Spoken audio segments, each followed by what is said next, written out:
এখন পর্যন্ত বাংলাদেশের প্রায় 55টি জেলা এবং প্রায় 350 উপজেলাতে আমাদের সমন্বয় কমিটি আছে, কিন্তু আমরা আগামী 15 অক্টোবরের মধ্য দিয়ে 15 অক্টোবর থেকে আমরা জেলা আহ্বায়ক কমিটির দিকে যাচ্ছি।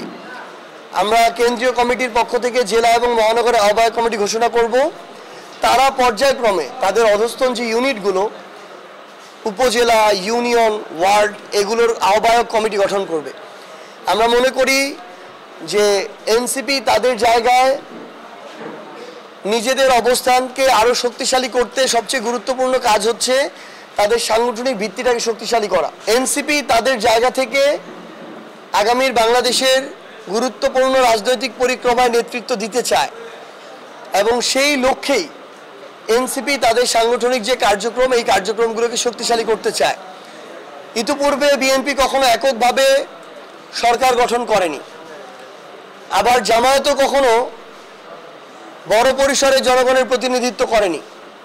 সেই জায়গায় আমরা মনে করি যে এনসিপি এবার এবং আগামী নির্বাচনে গুরুত্বপূর্ণ সিদ্ধান্ত গ্রহণকারীর ভূমিকায় থাকবে, যে কারা আগামীতে বাংলাদেশের সরকার গঠন করবে।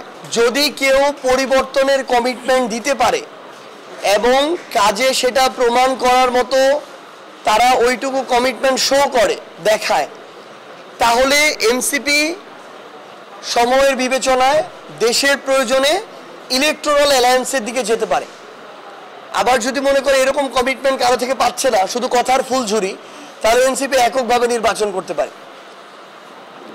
তবে ইলেকটোরাল অ্যালায়েন্স হলেও এনসিপি অন্য কোনো মার্কায় বা অন্য কোনো দলের মার্কায়, অন্য কোনো দলের নামে নির্বাচন করবে না।